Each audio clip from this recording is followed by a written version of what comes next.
하나님의 말씀입니다. 경청하십시오.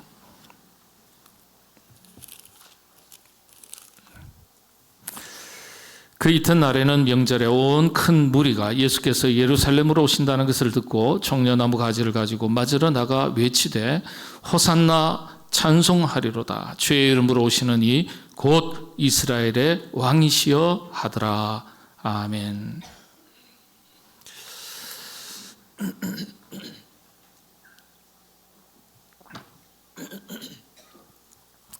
한때 지중해를 장악하고 거대한 제국을 이루었던 로마 제국에게는요, 강력한 로마 군단이 있었습니다. 축구 잘하면요, 독일 축구 선수단에게 별명처럼 붙이는 이름이 있습니다. 뭐라 그러죠?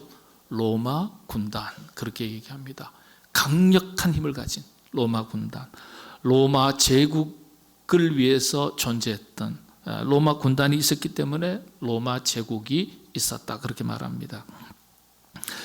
거대한 페르시아와 싸워서 싸워서 이겼던 나라가 있습니다. 그리스예요. 예전에 여러분, 페르시아는 성경에도 있는 나라죠. 바사라고 기록되어 있습니다. 바사. 페르시아 어떤 나라일까요? 이란입니다. 이란. 예. 근데 이 이란이요, 지중해 전체 대부분을요, 그리고 지금의 동유럽 전체를, 그리고 사우디아라비아까지 남쪽까지도 전부 다 제국으로 통합했던 대단한 페르시아 제국입니다. 그런 나라였어요.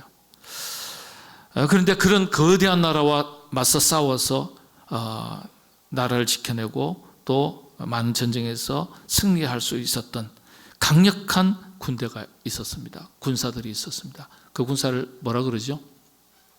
스파르타. 그렇게 말합니다. 여러분 다 들어서 아시지 않습니까? 또 한때 로마 제국과 싸워서 로마를 무너뜨릴 뻔했던 유명한 장군이 있습니다. 카르타고의 한니발 장군. 알프스를 넘어서 로마를 쳐들어가는데 그 당시에 5만 명의 군사가 뒤따랐다 그래요. 한니발 장군의 뒤를. 그런데 5만 명의 군사도 대단하지만은 그때 그 전쟁에서 승리할 수 있었던 비결 중에 핵심의 부대가 있었는데 무슨 부대인지 아세요? 역사 이야기 읽으면 참 재밌어요. 코끼리 부대예요. 코끼리가 37마리입니다. 37마리로 구성된 이 코끼리 부대가 강력한 힘을 발휘했다는 거예요. 이런 일들이 역사 속에 대단히 많습니다. 중국 찬어를 통일했던 모태똥, 그 중심에 목숨을 아끼지 않았던 300명의 홍위병이 있었다. 결사 홍위병이 있었다. 그렇게 말합니다. 휘하에 많은 추종자들이 있었지만은 목숨을 각오한, 버릴 것을 각오한 홍위병 300명이 있었다. 그렇게 이야기합니다. 허황된 꿈으로 허상으로 끝났지만은요, 제3제국을 건설하겠다는 그 뜻을 가지고 무력으로 유럽 전체를 쑥대밭으로 만들었던 히틀러. 이 히틀러에게 누가 있었던 줄 아십니까? 게슈타포, 비밀경찰도 있었고요. 친위대가 있었어요. SS 친위대. 강력한 친위대가 있었기에 히틀러는 그 군을 통솔할 수 있었고 그렇게 유럽 전역을 한때 휘저을 수 있었다. 그렇게 얘기를 합니다. 비록 소수지만은 강력한 힘을 가진 어떤 공동체, 집단이 있을 때 그 영향력이라는 것은 어마어마합니다. 성경에도 이런 역사 이야기가 대단히 많아요. 여러분들 잘 아시는 기드온과 300용사.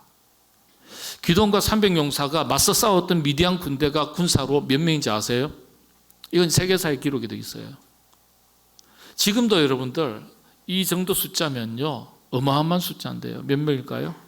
10만 명입니다. 미디안 군대 10만 명하고 맞서 싸워서 이 300용사가 이깁니다. 이게 세계 복음화의 첫 출발, 순교를 각오한 12제자로부터 시작이 됐습니다. 12제자가 순교하죠. 근데 이 12제자만 있었던 게 아니에요. 70인의 제자 그룹이 있었고 120명의 제자 그룹이 오순절 마가 다락방에 모였던 제자, 그리고 500명의 제자 그룹, 이렇게 점점 더 12제자로부터 뻗어나가고 확대가 되었습니다. 이들을 통해서 복음이 전 세계로 퍼져나가고 곳곳에 교회가 세워지게 됩니다. 성경에는 이런 구절이 있습니다. 허다한 무리가 그 도에 복종하니라. 허다한 무리가 그 도에 복종하니라. 개역 한글 성경에 이런 표현들이 반복해서 기록되어 있습니다. 어느 부분에서는 단순한 무리, 군중이지만 어느 부분에서는 허다한 무리로 번역을 했지만 원문은 제자라고 기록이 되어 있습니다. 많은 제자들이 추종했던, 복종했던, 뒤따랐던 제자들이 있었다는 거예요. 얼굴도 모르고 이름도 모르지만 그런 제자들을 통해서 하나님의 나라가 확장이 되었다는 거예요. 교회가 세워졌다는 거예요. 순교까지 헌신했던 제자들이 세계 복음화의 씨앗이 되었고 교회 부흥의 기초가 되었습니다. 오늘 본문 이야기 속에서 우리는 이 무리들, 제자들을 찾아볼 수 있습니다. 오늘은 종려주일 말씀드린 대로 예수님께서 예루살렘 성에 들어가신 날을 기념하는 날입니다. 예수님께서는 평생 2번 가셨는데 한 번은 호적을 올리기 위해서, 이를테면 호적 주민등록 등본에 이름 올리기 위해서 올라가신 거고, 또 한 번은 십자가를 지시기 위해서 들어가신 거예요. 종려주일은 2번째 예루살렘 입성을 기념하는 날입니다. 십자가 사건의 서막을 알리는 사건이기도 합니다. 예수님의 입장에서는 예루살렘 성 안으로 들어간다는 것 자체는 예수님에게는 죽음을 의미합니다. 그럼에도 들어가셨어요. 이때 당시에 따르던 많은 무리들이 종려나무 잎을 들고, 제자들이 종려나무 잎을 들고 예수님을 환영하면서 맞이했기 때문에, 호산나 호산나 외치면서 맞이했기 때문에 종려주일이라고 말합니다. 종려나무 가지를 흔들었기 때문에 종려주일로부터 고난주간이 시작이 됩니다. 그래서 종려주일은 예수님의 십자가의 고난을 전체적으로 묵상하는 주일이기도 합니다. 여러 번 이 말씀을 다뤘기 때문에 여러분들이 다 아시는 내용이겠지만은 다루지 않았던 내용을 오늘 제가 다시 한번 다루도록 하겠습니다.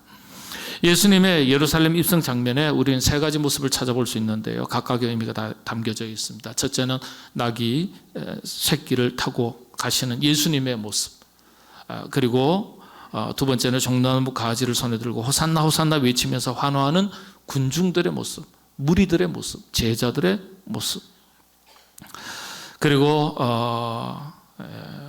셋째는 경계와 증오, 두려움으로 쳐다보는 사람들의 모습, 이를테면 로마 지배계층, 그리고 당시 종교 지도자들, 사회 지도자들이었습니다. 제사장 그룹, 사두개인, 그리고 바리사인들을 말하죠. 이 중에 먼저 첫 번째 모습을 한번 살펴보겠습니다. 군중들의 모습, 큰 무리라고 본문은 기록하고 있어요. 종려나무 가지를 들고 호산나 호산나 외쳤습니다. 그런데 종려나무 가지를 들고 호산나 외친 것이 뭐 큰 대수겠습니까? 그러나 그렇지가 않습니다. 종려나무 가지를 들고 이렇게 환호할 수 있는 것, 환영할 수 있는 것, 이거는요 2가지 경우 이외에는 할 수가 없는 겁니다. 법으로 그렇게 명시가 되어 있는 겁니다. 왕이 전쟁에서 승리하고 돌아올 때 왕의 행차를 바라보면서 백성들이 나와서 왕을 환호하고 아주 축하하는 겁니다. 그 다음에 결혼식에 신랑 신부의 발을 앞에다가 종려나무 가지를 깔아두고요, 2 사람이 함께 밟도록 했습니다. 그거는 번영과 번성을 뜻하는 거예요. 축복을 빌어주기 위해서. 이 2가지 이외에는 종려나무 가지를 절대 들고 아무나 가서 환영할 수가 없는 거예요. 축하할 수 없는 거예요. 법으로, 로마 법으로 금지되어 있습니다. 종려나무를 사용하는, 가지를 사용하는 것은요, 그래서 왕의 권위에 도전하는 것으로 여겨져서 반역죄로 처벌받게 되어 있습니다. 그러니까 엄청난 사건이에요. 종려나무 가지를 들고 예수님을 향해서 호산나 호산나 외친다는 것은, 이건 당시로서는, 지금은 아무런 어떤 느낌도 없지만 그 당시로서는요, 깜짝 놀랄, 흔히 하는 말로 천지개벽할 일이 벌어진 거예요. 자, 이 속에서, 이런 장면 속에서 우리가 두 가지 질문을 한번 우리 자신에게 던져볼 수 있습니다. 첫 번째는, 과연 그들로 하여금, 많은 무리들이죠, 큰 무리들, 제자들로 하여금 종려나무 가지를 흔들게 한 힘이 무엇인가? 잡혀서 구속될 수도 있고, 반역죄로 처벌당할 수 있고, 어떤 불이익이 닥칠지 알 수 없는데, 그럼에도 불구하고 민초들이, 백성들이, 또 제자들이요, 종려나무 가지를 들고 호산나 호산나 감히 외친단 말이에요. 근데 그렇게 외칠 수 있었던 그 힘이, 원천이 어디에서 나온 것이냐? 또 다른 질문은요, 역지사지죠. 입장을 한번 바꿔서 생각해 보죠. 2000년 전으로 우리가 되돌아가서 우리 자신이 그 현장에 있었다면, 과연 나는 종려나무 가지를 그렇게 흔들 수 있었겠는가? 어떠한 처벌이 닥칠지, 또한 반역죄로 처벌당할 위험을 감수하면서까지도 그렇게 우리가 종려나무 가지를 들고 흔들 수 있었을까? 우리 자신이. 한번 생각해 보시죠. 여러분이라면 그렇게 하실 수 있겠습니까? 굉장히 위험한 건데요. 성경이 기록하고 증언하는 바, 예루살렘 입성 시에 종려나무 가지를 흔들면서 호산나라고 외쳤던, 예수님을 뜨겁게 맞이했던 무리들은요, 단순한 무리가 아니었어요. 예수님이 살아계신 하나님의 아들이신 것과 자기들을 죄에서 구원하실 그리스도이심을 확실하게 믿고 고백하는 사람들이었습니다. 종려나무 가지를 들고서 호산나 호산나 믿음을 가진 사람들입니다. 믿음이 이걸 가능케 한 거예요. 이걸 가능케 한 원동력은 믿음인 겁니다. 물론 단순한 무리들도 있었을 거예요. 그러나 믿음 있는 자가 할 수 있는 일이에요. 믿음이 없고서는 할 수 없는 일입니다. 그렇지 않고서야 감히 왕에게나, 그리고 왕의 허락도 없이 종려나무 가지를 흔드는 것은 목숨을 내놓는 것이나 다름없는 공개적인 반역 행위이기 때문에, 여러분, 누가 감히 그렇게 할 수 있겠습니까? 여러분, 그렇게 하실 수 있겠어요? 우리 스스로 우리 자신에게 질문을 해보셔야 됩니다. 나는 과연 그런 상황 속에서 종려나무 가지를 흔들 수 있을까? 여러분, 어떠한 시련과 박해, 환난, 그리고 일상의 손해가 닥칠지라도 예수 그리스도를 주로 시인하고 믿음의 확신을 가지고 구원의 은총 앞에 감사하면서 자신의 희생을 각오하고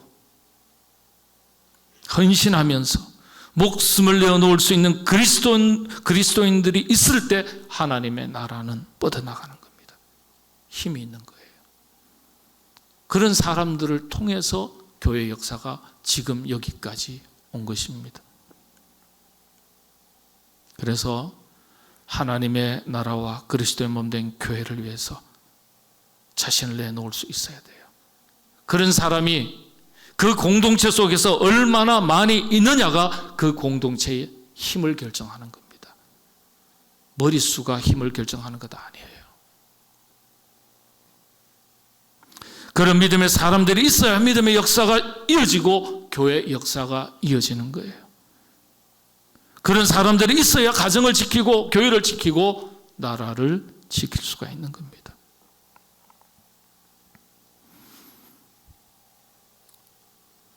동시에 종려나무 가지를 손에 들고 흔들던 군중들의 모습 속에서 우리는 바로 예수님을 향한 간절한 마음, 사모하는 마음도 동시에 찾아볼 수 있습니다.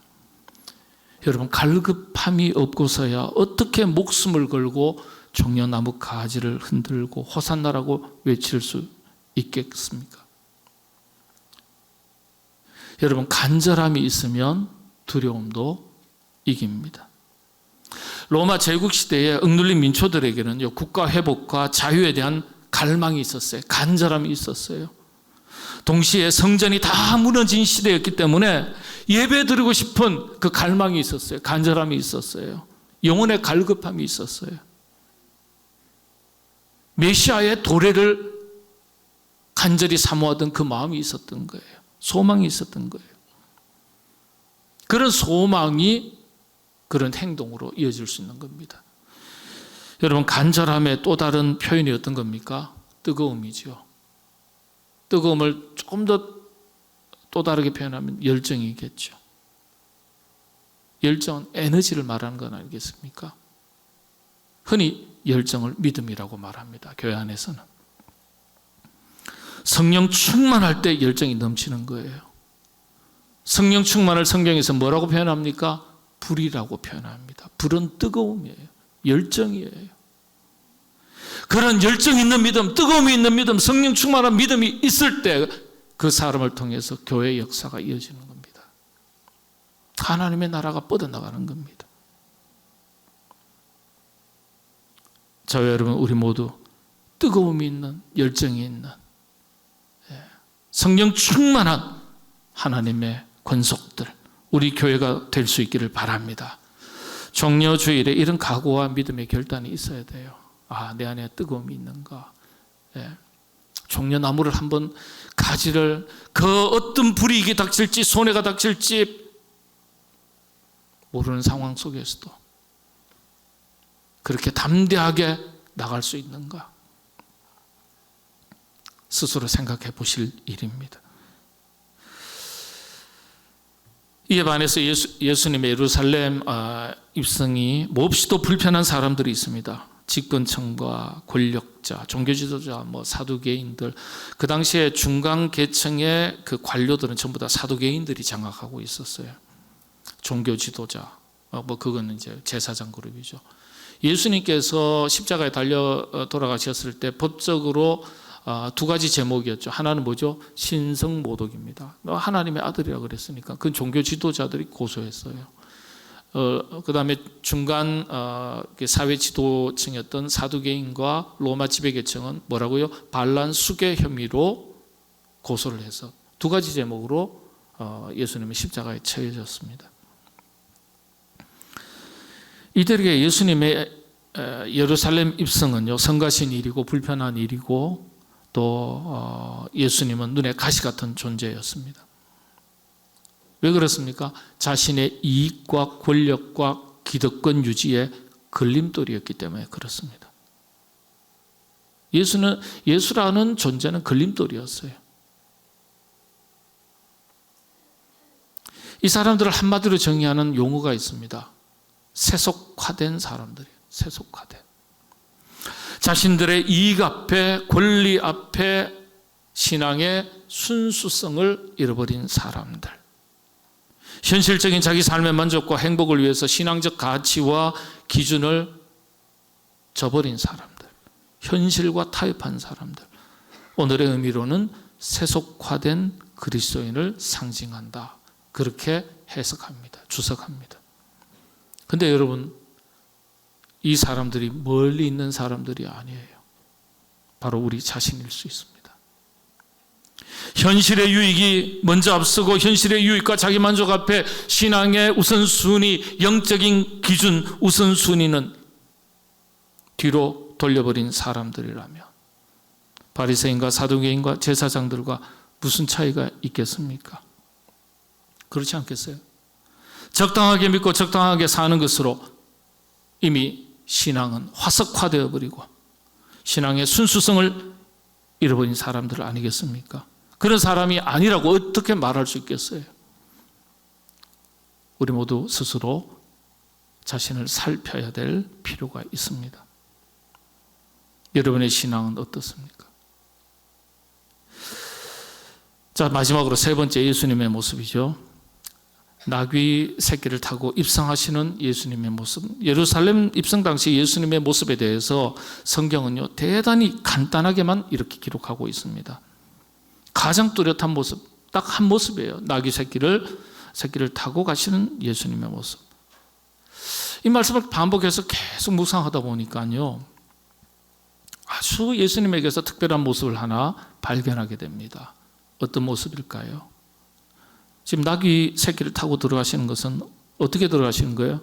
좋은 자리, 잔치 자리 가는 게 아니잖아요. 죽으러 들어가시는 거예요. 고난받으러 들어가시는 거예요. 그런데 예수님의 모습은 너무나 초연한 거예요.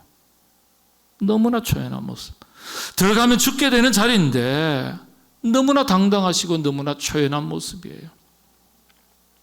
저는 여기에서 우리 그리스도인들이 예수님의 이런 당당한 모습과 초연한 모습을 배워야 한다고 믿습니다. 이렇게 당당할 수 있었던, 죽음 앞에서도 초연할 수 있었던 이유가 무엇입니까? 투철한 사명의식이 있는 거예요. 십자가를 지셔야 한다는, 그리고 우리를 사랑하시고 우리를 구원하시기 위한 사랑의 힘이 있었기 때문에 이게 가능한 거예요. 여러분, 사랑하면 두려움을 이길 수 있습니다. 사랑하는 것만큼 두려움을 이길 수 있습니다. 자식이 물에 빠져가지고 허우적댑니다. 수영도 서툰 어머니가요, 만사를 제쳐놓고 물에 뛰어듭니다. 왜 뛰어들죠? 자식을 사랑하기 때문에. 사랑하는 힘이 있으면 두려움을 이길 수 있는 거예요. 당당해질 수 있는 거예요. 죽음 앞에서도 초연해질 수 있는 거예요. 그래서 우리는요, 나귀 새끼를 탄 예수님을 보는 것이 아니라 죽음 앞에서도 당당한, 그리고 초연한 예수님의 모습을 상상할 수 있습니다. 우리는요, 고난과 시련 앞에서 쉽게 불안해하고 염려하고 걱정하고 두려움에 빠질 때가 많이 있습니다. 곤란한 상황, 난처한 상황이 닥치면은요, 그 혼란스러움이, 당혹스러움이 얼굴에 그대로 다 묻어납니다. 초연하지가 못해요. 당당하지도 못하고요. 믿음이 있다고 말하면서도 얼굴에는 걱정과 근심, 한숨이 가득합니다.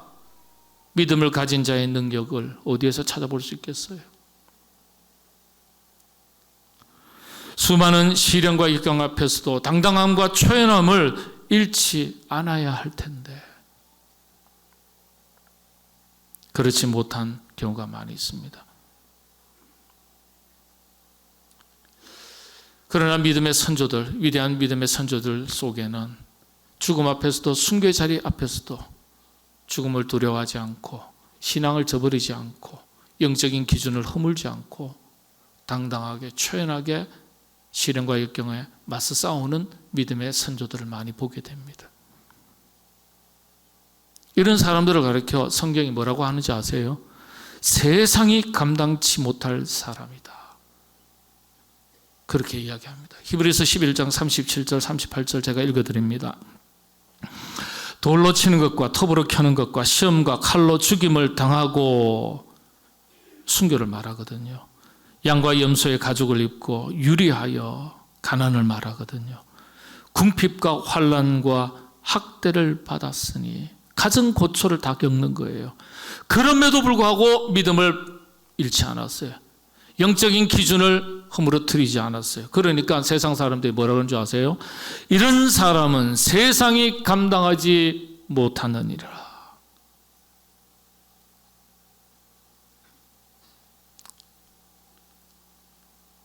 그들이 광야와 산과 동굴과 토굴에 유리하였느니라. 평안한 삶이 없는 거예요. 그럼에도 불구하고 복음 앞에서, 복음을 가진 사람으로, 믿음을 가진 사람으로 어떤 시련과 환난과 역경이 닥쳐온다 할지라도 믿음이 있었기에 당당한 거예요. 초연한 거예요. 로마서에 또 이렇게 기록되어 있습니다. 8장 31절 그리고 35절에서 39절까지 말씀인데 제가 봉독합니다. 그런즉 이 일에 대하여 우리가 무슨 말하리요? 만일 하나님이 우리를 위하시면 누가 우리를 대적하리요? 누가 우리를 그리스도의 사랑에서 끊으리요? 환난이나 공고나 박해나 기근이나 적신이나 위험이나 칼이랴. 기록된 바 우리가 종일 주를 위하여 죽임을 당하게 되며 도살을 당할 양같이 여김을 받았나이다 함과 같으니라. 그러나 이 모든 일에 우리를 사랑하시는 이로 말미암아 우리가 넉넉히 이기느니라. 내가 확신하노니 사망이나 생명이나 천사들이나 권세자들이나 현재일이나 장래일이나 능력이나 높음이나 깊음이나 다른 어떤 피조물이라도 우리를 우리 주 그리스도 예수 안에 있는 하나님의 사랑에서 끊을 수 없으리라. 아멘. 위협이냐, 칼이냐, 죽음이냐, 그 사람을 흔들지 못한다는 거예요.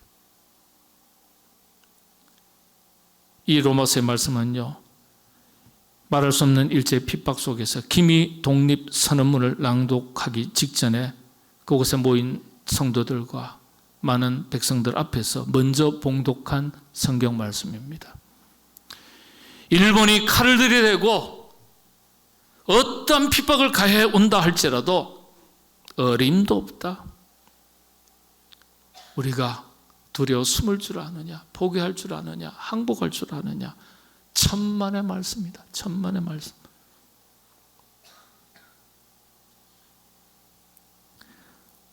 누가 우리를 어찌하겠느냐? 얼마나 당당하고 의연하고 초연합니까? 이게 바로 믿음의 힘입니다. 여러분, 이런 당당함과 초연함을 가지고 세상살이에 임할 수 있어야 되겠습니다. 작은 것에 얽매여서 울고 웃는 소인배 같은 사람이 아니라 영적인 대인배로 큰 인물로 큰 것으로 살아가시게 되기를 바랍니다. 안중근 의사 조마리아 여사의 편지 읽어드리겠습니다. 감옥에 갇혀있는 아들 안중근에게 어머니가 마지막 보낸 편지입니다. 한번 제가 쭉 읽어드리겠습니다.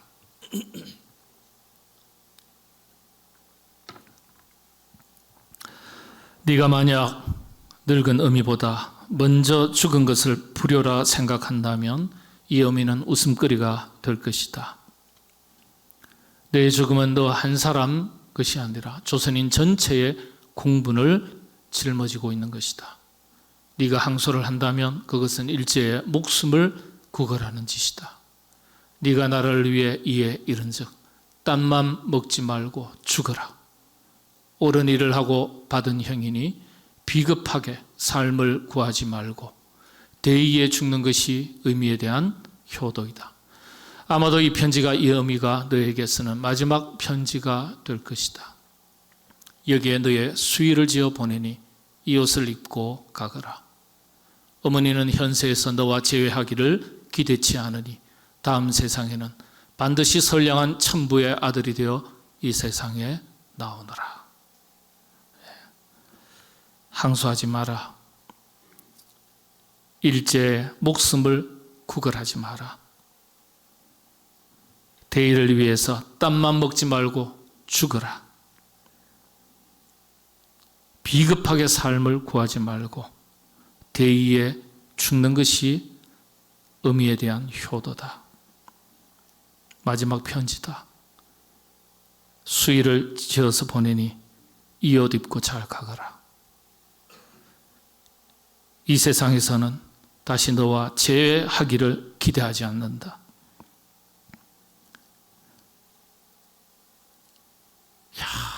기가 막힌 어머니의 편지죠. 과연 그 어머니의 그 아들입니다. 안중근 의사가 나이 30에 희생당합니다. 순교당합니다. 어머니 조마리아 여사, 독실한 천주교인입니다. 크리스찬이었습니다. 안중근 의사 역시 마찬가지입니다. 죽음 앞에서 당당하고 초연할 수 있었던 것은 바로 나라 사랑에 힘이 있었기 때문입니다. 또 그것을 가능하게 했던 것이 무엇입니까? 신앙의 힘입니다. 믿음이에요. 죽음 앞에서도 조마리아 여사는 어머니는 구차스럽게 일제에게 목숨을 구걸하지 마라. 당당하게 죽어라. 수의를 지어서 보냈습니다. 세상에 어떤 어머니가 과연 그렇게 할 수 있겠습니까? 무슨 끈이라도 찾아서 아들 하나 살려보겠다고 발부둥 치는 것이 일반적인 어머니의 마음 아니겠어요? 그렇게 어머니는 아들 안중근 의사를 당당하게 보냈고, 그렇게 초연하게 안중근 의사는 나라를 위해서 당당하게 초연하게 목숨을 바쳤습니다. 저는 예수님의 모습 속에서, 그리고 또 안중근 의사의 모습 속에서 죽음 앞에서도 더 높은 가치를 위해서 기꺼이 자신을 희생할 수 있는 것이 믿음인 것을 다시 한번 확인할 수 있었습니다. 더 의미 있고 가치 있는 것을 위해서 자신을 희생할 수 있어야 그 믿음이 자랑스러운 믿음, 그리고 그 믿음으로 산 인생이 보람 있는 인생이 될 수 있는 겁니다. 저와 여러분, 우리 모두 그렇게 한번 살아가시게 되기를 바랍니다. 자신의 유익과 만족과 행복을 위해서 자신에게 주어진 인생의 시간들을, 에너지를 다 사용하면 부끄러운 인생이 될 수밖에 없습니다. 위대한 믿음의 선배들이 있었기 때문에 이 나라가 지금 여기까지 지켜질 수 있었고, 교회가 지켜질 수 있었고, 오늘 우리가 있는 것입니다. 이제 고난주간이 시작이 됩니다. 주님의 십자가의 사랑을 깊이 묵상하고, 그 묵상하는 가운데 어떠한 영적인 도전 앞에서도 당당하게 종려나무 가지를 손에 들고 흔들듯이 믿음을 앞세우고 믿음의 원칙을 지켜서 살아가기로 결단하시고 다짐하시는 한 주간이 되시기를 바랍니다. 믿음의 순수함과 그리스도인의 정체성을 잃지 않고, 우리가 비록 세속에 살지만은 세속에 물들지 않고 영적인 기준을 지켜서 살아가기로 다짐하시는 한 주간이 되시기를 바랍니다. 우리가 다 주님을 닮는다고 말하지 않습니까? 어떤 것을 닮아야 되겠습니까? 우리도 주님의 모습을 본받아서 어떤 시련과 역경이 닥쳐와도 더 높은 가치와 의의를 위해서 비굴해지지 않고 믿음의 당당함을 가지고 시련과 역경을 맞서 싸워서 이겨낼 수 있는 하나님의 사람으로 살아가기로 다짐하시는 한 주간의 삶이 되시기를 바랍니다. 기도하겠습니다. 죽음 앞에서도 당당하게, 초연하게 십자가를 지셨던 주님의 모습을 우리도 본받을 수 있도록 성령님 도와주시옵소서. 믿음의 선배들의 이야기가 우리의 이야기가 되기를 원합니다. 죽음 앞에서도 두려워하지 아니하고 나라를 사랑하고 백성들을 사랑하면서 기꺼이 죽음을 맞이했던 우리 선조들의 이야기가 우리 교회의 이야기가 되게 하시고 우리 자신의 이야기가 되도록 인도하여 주옵소서. 아낌없이 사명을 감당하시기 위해서, 영혼을 살리시기 위해서 십자가를 지셨던, 예루살렘에 입성하셨던 주님을 기억하고 이 한 주간도 주님의 십자가를 바라보고 기도하며 우리의 믿음의 삶을 다시 한번 되돌아보는 귀한 시간 될 수 있도록 성령님 도와주시옵소서. 예수님의 이름으로 기도하옵나이다. 아멘.